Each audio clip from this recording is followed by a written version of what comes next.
नमस्कार दोस्तों, dream institute के ऑनलाइन प्लेटफॉर्म पर आपका हार्दिक स्वागत है। आज अपन बात करेंगे नवजात बछड़े से संबंधित क्रियाविधि की। नवजात बछड़े के जन्म से लेकर उसके वापस प्रजनन होकर वापस नवजात बछड़ा होने के बीच की जो क्रियाएं होती है उनकी बात करेंगे। तो अपन स्टार्ट करते हैं। अब उसके पहले देखो, अपन जहां से स्टार्ट करते हैं, आपके पास एक गाय है। बात करूं मैं तो गाय का वैज्ञानिक नाम बोस इंडिकस और बोस टारस होता है। दो नाम होते हैं बेटा गाय के, एक होता है बोस इंडिकस और एक होता है बोस टोरस। बोस इंडिकस होती है जो भारतीय गाय होती है, और बोस टारस जो होती है वो विदेशी गाय होती है। बात करें गुणसूत्र संख्या की, तो गुणसूत्र संख्या गाय में 60 होते हैं और बकरी में भी होते हैं 60। इंडिया वाली जो गायें होती है इनमें कुबड़ पाया जाता है, और बोस जो टारस होती है उनमें कुबड़ नहीं पाया जाता। जो भारतीय गायें होती है उनमें कुबड़ यानी कि हम्प पाया जाता है, और जो विदेशी गायें होती है उनमें हम्प क्या होता है, अनुपस्थित होता है। आगे आ जाओ। अब इस गाय का गर्भकाल पूरा हुआ। गाय का गर्भकाल कितने दिन का होता है? 9 माह 9 दिन का, या 279 डेज हो गया। या औरत के समान गर्भकाल भी किसका होता है? गाय का।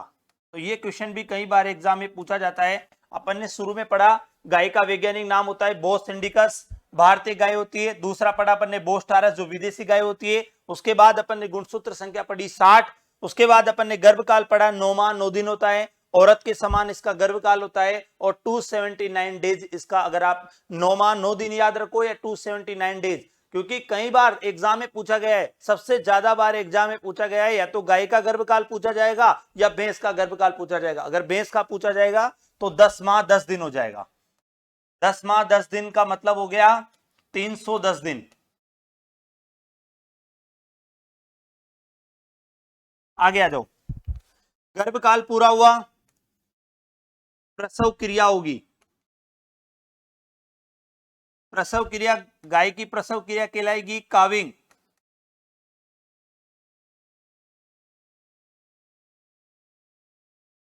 नवजात बछड़ा पैदा हुआ,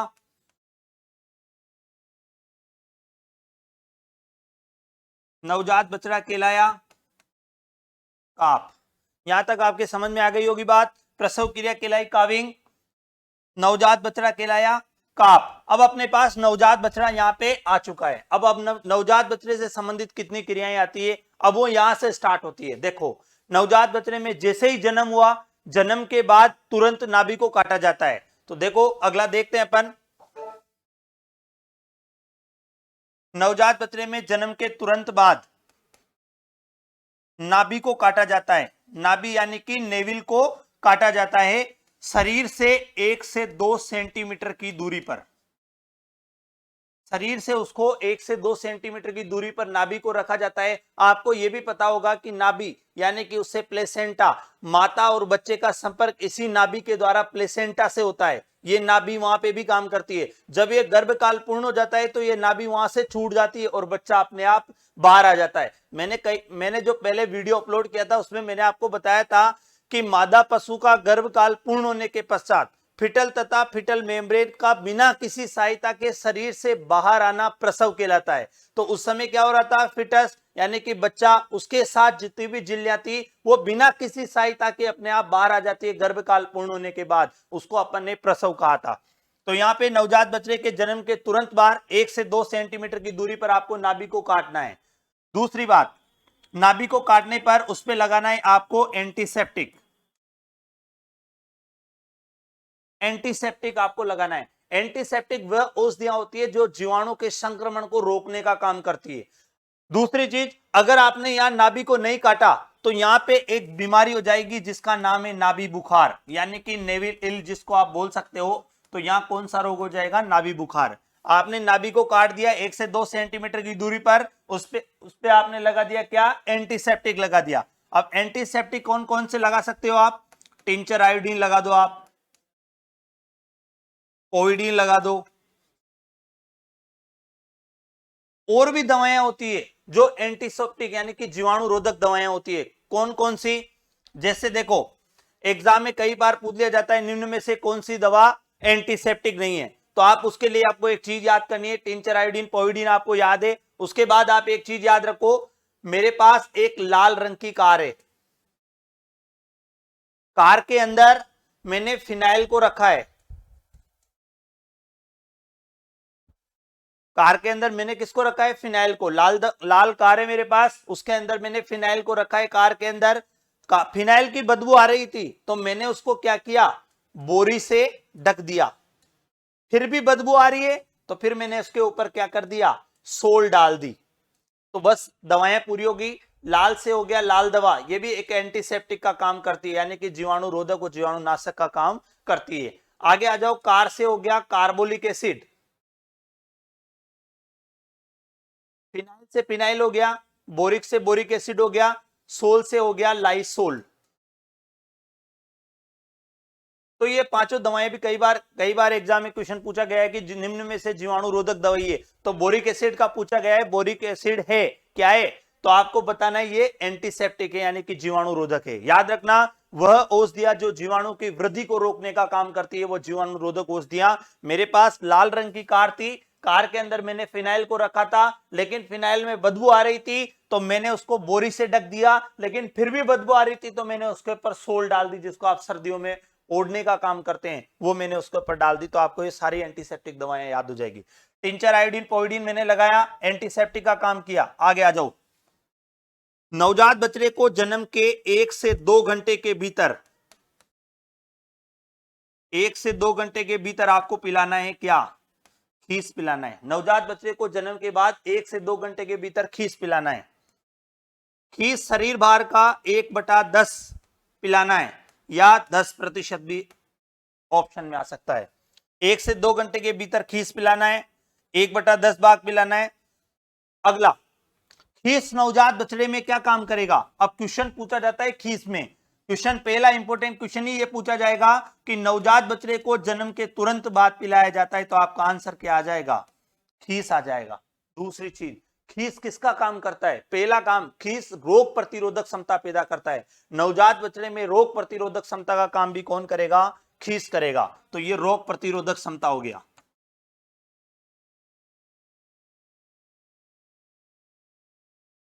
फिर उसके बाद नवजात खीस और अरंडी का तेल दोनों विरेचक व मृदुरेचक का काम भी करते हैं। ये भी याद रखना, ये भी कई बार क्वेश्चन पूछा जाता है, वो विरेचक व मृदुरेचक।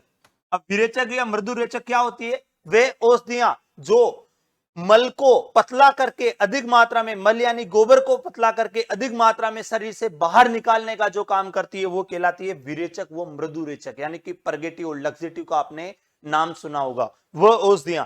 तो खीस भी क्या काम करता है? यही काम कर रहा है, रोग प्रतिरोधक क्षमता। खीस के अंदर सबसे ज्यादा विटामिन ए पाया जाता है। सामान्यतः दूध में लोहा नामक पोषक तत्व की कमी पाई जाती है, लेकिन खीस में लोहा सामान्य दूध से 17 गुना अधिक पाया जाता है। यह भी क्वेश्चन बहुत इंपॉर्टेंट है, याद रखना। सामान्यतः दूध में कमी पाई जाती है लोहा नामक तत्व की, लेकिन जब खीस की बात आती है तो इसमें सामान्य दूध से 17 गुना अधिक लोहा पाया जाता है। आपको दूध की परिभाषा याद होगी, खीस की परिभाषा याद होगी। देखो, मादा पशु का गर्भकाल पूर्ण हुआ, प्रसव हो गया, तो मादा पशुओं में प्रसव के 48 से 72 घंटे के भीतर प्रसव हुआ, प्रसव के बाद 48 से 72 घंटे के भीतर स्रावित होने वाला हल्का गाढ़ा होगा, पीले रंग का जो पदार्थ होगा उसको कहेंगे खीस, और 48 से 72 घंटे के बाद जो स्रावित होगा उसको बोला जाता है दूध। तो याद रखना, ये दोनों चीजों में कंफ्यूजन। खीस प्रसव के 3 से 4 दिन तक, यानी कि 48 से 72 घंटे या 96 घंटे तक, आप मान लो 96 तक, ये 3 से 4 दिन तक स्रावित होता है। हल्का गाढ़ा होगा, पीले रंग का होगा। अब देखो, सामान्यतः दूध में प्रोटीन के कारण ये गाढ़ा होगा। जैसे सामान्य दूध में 3.5% प्रोटीन पाई जाती है, यानी कि 3.58 3.60% प्रोटीन पाई जाती है। लेकिन अगर मैं गाय के खीस की बात करता हूं तो उसमें 17.1% प्रोटीन पाई जाती है, और भैंस के खीस की बात करता हूं तो उसमें 21.4% तक प्रोटीन पाई जाती है। तो ये सामान्य दूध से क्या होता है? हल्का गाढ़ा होता है, पीले रंग का होता है, ठीक है। और ये सारे के सारे याद रखने आपको। नवजात बच्चे को सर्वप्रथम खीस पिलाया जाता है। खीस में सबसे ज्यादा विटामिन ए पाया जाता है। ये रोग प्रतिरोधक क्षमता का काम करता है। खीस विरेचक और मृदुरेचक का भी काम करता है। सामान्यतः दूध में लोहा नामक पोषक तत्व की कमी होती है, यानी खनिज लवण की कमी होती है, लेकिन जहां अपन खीस का नंबर आता है तो खीस में वो 17 गुना अधिक पाए जाते हैं। तो ये याद रख लेना। और एक बार कई बार पीएच भी पूछ लिया जाता है। देखो 4-5 पीएच है जो आपको याद रखने हैं। अगर आपसे पूछा जाए आमाशय का पीएच तो 5.8 से 6.8 होता है, यानी कि रुमन का अगर पीएच पूछा जाए तो 5.8 से 6.8 होता है। अगर आपसे खीस का पूछा जाए तो 5.4 होता है। दूध का पूछा जाए तो 6.4 होता है। रक्त का पूछा जाए तो 7.4 होता है। और अगर आपसे यह भी पूछा जाए कि बकरी के दूध का पीएच होता है तो बकरी के दूध का पीएच भी होता है 7.3 के आसपास होता है। क्योंकि देखो सामान्यतः दूध की प्रकृति अम्लीय होती है, लेकिन बकरी के दूध का जो होता है वो क्षारीय प्रकृति का होता है। तो अब आपको पता है कि 0 से 14 तक आपको पता है पीएच वैल्यू होती है। 7 से नीचे आओगे अम्लता बढ़ेगी, 7 पे रहोगे उदासीन, और 7 से ज्यादा जाओगे तो आप क्षारीयता की तरफ जाओगे। तो आप देख लो ये 7 से पार निकल गया, यानी कि ये क्षारीय प्रकृति का होगा। गाय के अगर माना नॉर्मल दूध की बात करता हूं तो वो अम्लीय प्रकृति का होता है, क्योंकि उसका पीएच मान होता है 6.4 से 6.7। तो 6.4 भी ऑप्शन में हो सकता है और 6.7 के बीच वाला पीएच भी ऑप्शन में हो सकता है। पीएच देने वाला वैज्ञानिक सोरेनसन नामक वैज्ञानिक था, ये भी आपको याद होगा। यहाँ पे 17 गुना अधिक होता है। के आगे देखते हैं, अपन ने पढ़ा भी नवजात बच्चे को जन्म के 1 से 2 घंटे के भीतर खीस पिलाया जाता है। खीस शरीर भार का 1/10 भाग अपन ने पिलाया। खीस ने रोग प्रतिरोधक क्षमता पैदा की। अब अपना नवजात बछड़ा हो चुका है 4 घंटे का। 4 घंटे पर नवजात बछड़ा प्रथम बार गोबर करेगा, उसको बोला जाएगा म्यूकोनियम। बहुत इंपॉर्टेंट क्वेश्चन है, पूछा जाएगा आपको कि नवजात बछड़े के द्वारा प्रथम उत्सर्जित मल कहलाता है। तो आपका आंसर आना है वहां पे उस कंडीशन में म्यूकोनियम आना है, ठीक है। उसके बाद आगे चलिए आप। अब मेरे पास 3 कंडीशन है, या तो मैं नवजात बछड़े को मां के साथ रखूं, यानी कि सकलिंग। नवजात बछड़े को या तो मां के साथ रखा जाए या उसको मां से अलग किया जाए, विनिंग। और या फिर उसकी मां मर जाए तो उसको बोला जाएगा ओरपन काप। मेरे पास 3 कंडीशन है, या तो नवजात बछड़े को मां के साथ रखा जाए या मां से अलग किया जाए, या एक कंडीशन में उसकी मां भी मर सकती है। बच्चा मर गया तो न तो आपको सकलिंग करना है, ना आपको विनिंग करना है, ना कि आपको ओरपन काप की वाली कंडीशन आएगी। लेकिन अगर बच्चा जिंदा है और मां मर जाती है तो आपको ओरपन काप वाली आएगी। और अगर मां जिंदा है तो आप उसको मां के साथ भी रख सकते हो और अलग भी कर सकते हो। नवजात बच्चे को मां के साथ रखना सकलिंग, अलग रखना विनिंग, और मां का मर जाना ओरपन काप। ये चीज आपके समझ में आ गई होगी। सकलिंग आपने कर दिया उसको। अब विनिंग, विनिंग मां से दूर किया। इसका सबसे महत्वपूर्ण उद्देश्य क्या है? कई बार एग्जाम में पूछा गया है। विनिंग का मुख्य उद्देश्य होता है स्वच्छ दूध उत्पादन करना। स्वच्छ दूध उत्पादन करना। कई बार एग्जाम में क्वेश्चन पूछा जाता है कि विनिंग का महत्वपूर्ण उद्देश्य क्या रहा है, तो आपका आंसर आ जाएगा स्वच्छ दूध उत्पादन करने के लिए ही विनिंग की प्रोसेस की जाती है। आगे आ जाओ ओरपन काप। अब आपके दिमाग में एक चीज आई होगी कि नवजात बच्चे को जन्म के तुरंत बाद, यानी कि 1 से 2 घंटे के भीतर आपको खीस पिलाना है। लेकिन ऐसा हो भी सकता है उस कंडीशन में, माना उसकी नवजात जो बच्चा है उसकी मां जन्म देते ही मर जाए, तो आप 1 से 2 घंटे के भीतर जब वो जन्म देते ही अगर मर गई तो आप बताओ उसको खीस कहां से पिलाओगे? तो उस कंडीशन में आपको क्या करना है? कैस्टर ऑयल यानी कि अरंडी का तेल आपको प्रयोग करना है। अरंडी का तेल आपने ले लिया। अरंडी का तेल आपने 10 ml अरंडी का तेल उसको 2 से 3 बार करके पिलाया जाता है। 2 से 3 बार करके आपने उसको अरंडी का तेल पिला दिया। अब देखो अरंडी का तेल भी क्या काम कर रहा है? ये भी वही विरेचक और मृदुरेचक का काम करता है। आप याद करो विरेचक औषधियां जो 2 प्रकार की थी, पहला मैग्नीशियम सल्फेट मैग सल्फेट था, और दूसरा था अरंडी का तेल। ये दोनों विरेचक, ये दोनों वही औषधियां हैं जो गोबर को पतला करके बाहर निकालने का काम कर रही थी। ये दोनों वही औषधियां हैं। तो याद रखना, अगर आप कहीं भी आपसे पूछा जाए अरंडी का तेल है तो क्या है वो? विरेचक और मृदुरेचक में वो काम में आता है, ठीक है। अब देखो इसके बाद अपन, कई बार क्वेश्चन पूछा जाता है कि म्यूकोनियम वाला मैंने आपको बताया, यहां से इसमें से क्या क्या क्वेश्चन इंपोर्टेंट पूछे जाते हैं। आपसे पूछा जाएगा कि नवजात बछड़े का प्रथम बार उत्सर्जित मल कहलाता है तो म्यूकोनियम, ये बहुत इंपॉर्टेंट क्वेश्चन है। उसके बाद नवजात बछड़े को मां के साथ रखना सकलिंग, मां से अलग करना विनिंग, और विनिंग का क्या उद्देश्य है तो वह है स्वच्छ दूध उत्पादन। वो नवजात बछड़ा जिसकी मां मर जाती है तो वह क्या कहलाता है, ऑर्फन काप यानी कि अनाथ बछड़ा कहलाता है। अरंडी का तेल आपको देना है उस कंडीशन में जब खीस नहीं मिल रहा। आर्टिफिशियल खीस भी बनाया जाता है, आपको पता है आर्टिफिशियल भी बनाया जाता है, लेकिन वो सबसे ज्यादा अगर माना उस समय अपने पास नहीं होता है, क्योंकि क्या होता है कई बार उपलब्ध नहीं होता है, तो आप उसको अरंडी का तेल पिला सकते हो। तो आपने अरंडी का तेल उसको 10 ml पिलाया, 2 से 3 बार करके पिलाया। अब दूसरी चीज, अरंडी का तेल एक प्रोटेक्टिव का भी काम करता है। जब आंख में कोई कचरे का तिनका चला जाता है तो 1 से 2 बूंद जब अरंडी का तेल उस पर डाला जाता है तो ये वहां प्रोटेक्टिव का भी काम करता है। ये भी चीज आपको याद रखनी है, अरंडी का तेल एक आंख में प्रोटेक्टिव का काम करता है। जैसे आपने कोई कचरा चला जाता है जानवरों के तो वहां 1-2 बूंद अगर अरंडी के तेल की डाली जाती है तो ये वहां पे काम करता है। अब आगे देखिए,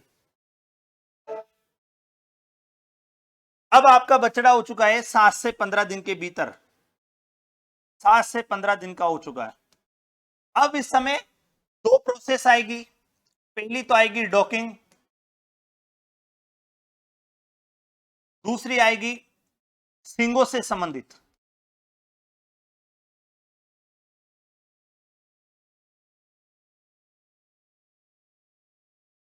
देखो, डॉकिंग, पूंछ काटने की क्रिया को बोला जाता है डॉकिंग।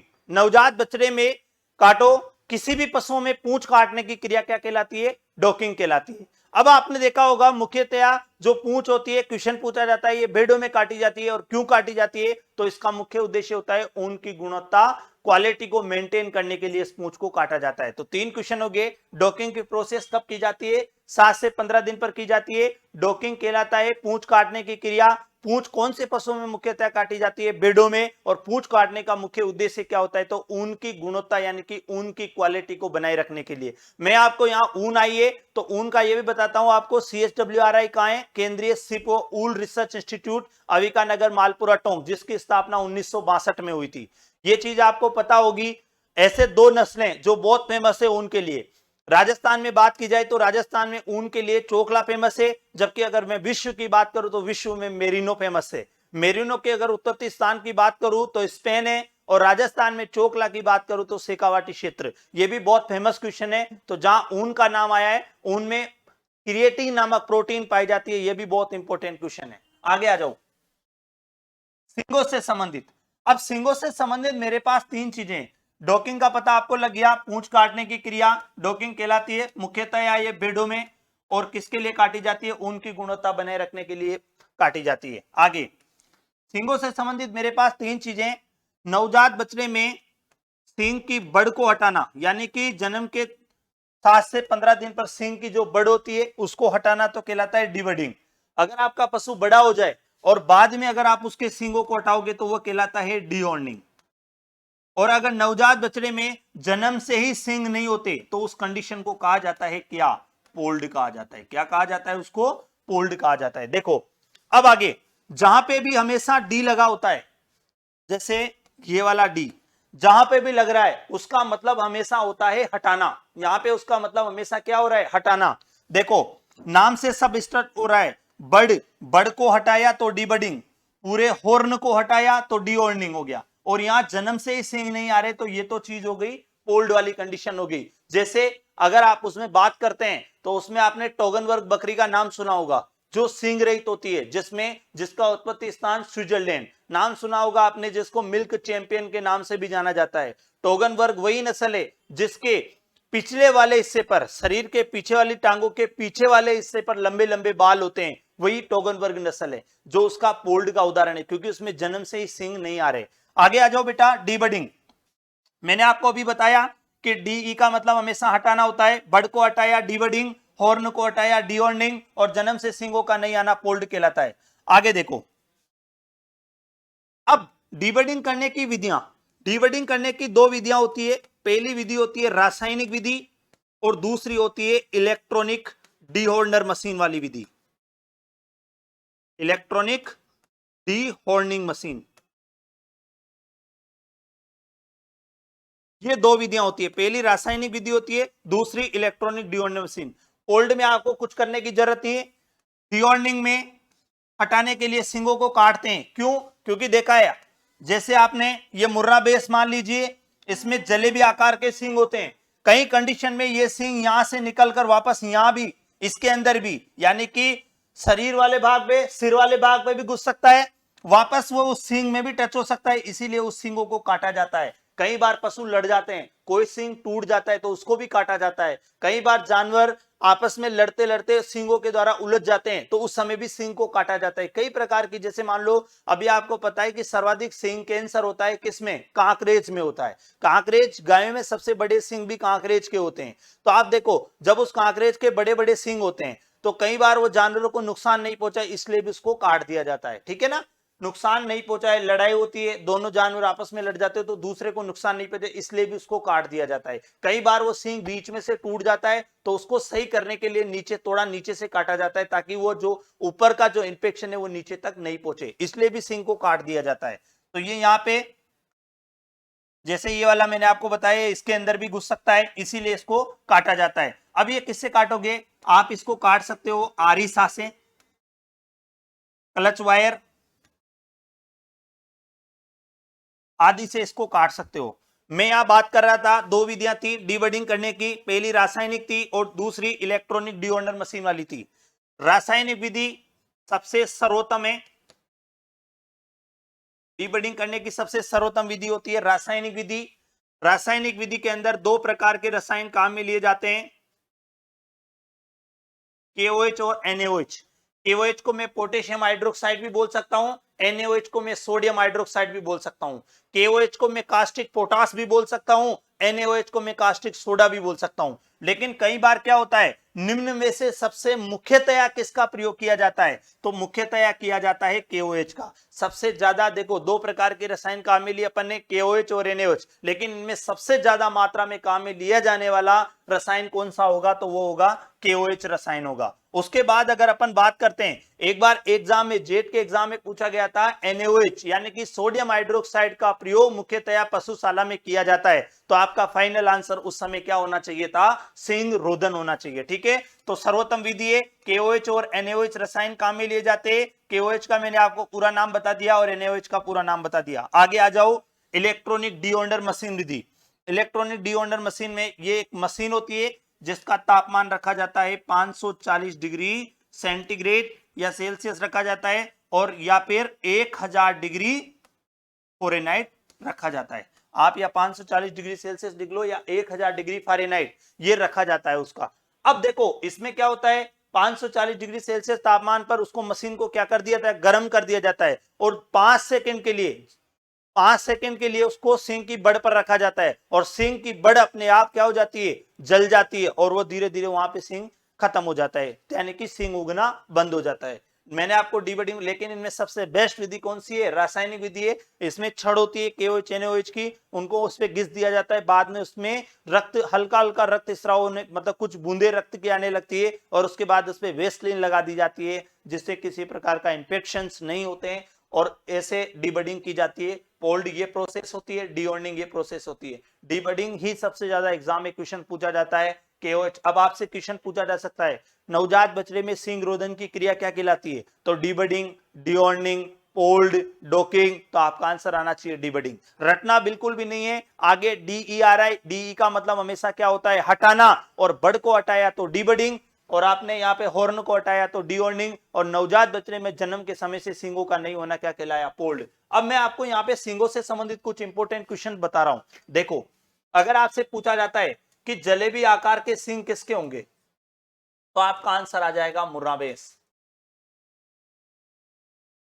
मुर्रा बेस, मुर्रा बेस वही है जिसका उत्पत्ति स्थान पंजाब हरियाणा, यानी कि उत्तर भारत, दिल्ली पास में आती है, इसलिए दिल्ली भैंस भी कहा जाता है। भारतीय भैंसों में सबसे ज्यादा दूध उत्पादन करने वाली भी यही है।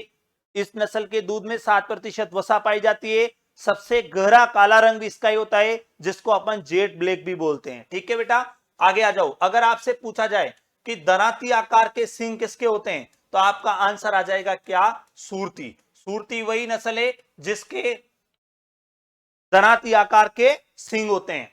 आगे, अगर आपसे पूछा जाए कि गायों में सबसे बड़े सींग किसके होते हैं, तो आपका आंसर आएगा कांकरेज के होते हैं। और सर्वाधिक सींग कैंसर की अगर बात की जाती है, सर्वाधिक सींग कैंसर की बात की जाएगी, वो भी कौन आएगा, कांकरेज आ जाएगा। तो ये भी बहुत इंपॉर्टेंट क्वेश्चन है। कांकरेज वही नस्ल है जो कि सवाई चाल के लिए जानी जाती है, जिसका उत्पत्ति स्थान कच्छ गुजरात है। बाड़मेर का कच्छ गुजरात, जो गुजरात में पड़ता है, कच्छ गुजरात हो गया, और उसका बाड़मेर का सीमावर्ती क्षेत्र में यह नस्ल मुख्यतया पाई जाती है। सर्वाधिक सींग कैंसर हो गया, गाय में सबसे बड़े सींग भी किसके हो गए, कांकरेज के। वह नस्ल जिसमें दोनों सींग मुंह के दोनों तरफ नीचे आकर वापस ऊपर चले जाते हैं। जैसे देखना, ये नस्ल का ऐसे आएंगे फिर वापस चले जाएंगे, ऐसे नीचे आएंगे फिर वापस चले जाएंगे। ये किस नस्ल की मुख्य विशेषता है, तो ये जाफराबादी। जाफराबादी नस्ल के आपने देखा साइकिल का जैसे हैंडल होता है वैसे ही उसके होते हैं, जैसे नीचे आएंगे वापस ऊपर चले जाएंगे, ये इस नस्ल की मुख्य विशेषता है। ठीक है, तो ये कुछ इंपॉर्टेंट क्वेश्चन थे। टोगन वर्ग मैंने आपको बता दिया सींग रहित होती है, और मेरिनो में से भी पूछा जाता है कि मेरिनो में मादा सींग रहित होती है और नर में घुमावदार सींग होते हैं, वो मेरिनो में से क्वेश्चन पूछे जाते हैं। तो ये कुछ इंपॉर्टेंट क्वेश्चन है जो कई बार एग्जाम में पूछे जाते हैं। जलेबी आकार के सींग पूछा जाए तो मुर्राबेस, दराती आकार के पूछा जाए तो सूरती, गायों में सबसे बड़े सींग पूछा जाए कांकरेज, सर्वाधिक सींग कैंसर पूछा जाए कांकरेज। वह कौन सी नस्ल है जिसमें दोनों सींग मुंह के नीचे आकर वापस ऊपर चले जाते हैं, तो वो कौन सा होगा बेटा, जाफराबादी होगा। ये सारे के सारे क्वेश्चंस आपको याद होने चाहिए।